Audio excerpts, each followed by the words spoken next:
To many in Russia's Dagestan Republic, the Islamic State is a land of freedom where devout Muslims can live according to the laws of Islam without facing persecution from police. The family of Rashid Magomedov thought he was going to Egypt to study the Quran. Within 6 months, they received word that he had been killed in Syria. I said to him, "Where are you going, Rashid? Why do you need this? Build a house, work, I'll give you work." But he said, "I'm going. As long as they are not letting me live here peacefully, I'll go to Egypt for studies." He knew that I wouldn't let him go. I thought that it was possible that he might go there. Rashid had been detained several times by Russian security police and served 2 months in jail. The case was dismissed for lack of evidence. Later, police found cartridges and a grenade during a raid. His father claims they were placed there by investigators. And they left the room and asked to bring witnesses. If I had arms at home, grenades, cartridges, where would I keep them? Under my bed?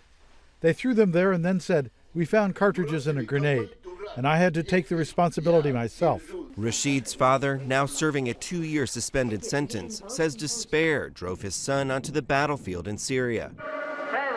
2 decades of Russia's war on Islamic insurgency, mainly in Chechnya and Dagestan, has given rise to a culture of violence and police profiling, pushing conservative religious groups to the margins of society and into the jaws of the Islamic State. Russian officials have defended increased security measures, calling them preventative steps to deter radicalization and possible terrorist attacks. Some believe this has fueled an exodus of Islamic State recruits from the villages of Dagestan.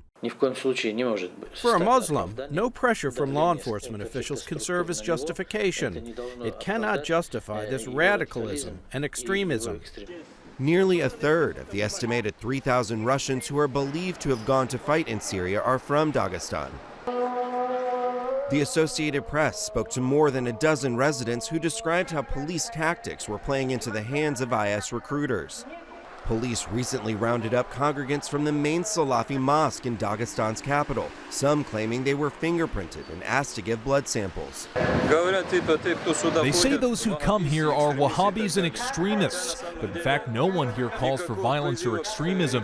If there are grounds for this, then let them produce these grounds. Some in Dagestan believe that security agencies not only fail to stop local men from going off to Syria, but often encourage them. When Russia began its bombing campaign in Syria in late September, President Putin said one of the goals was to prevent Russian citizens fighting with the Islamic State from returning. But most young people who flee Dagestan, escaping repression and police persecution, have no intention of ever coming back.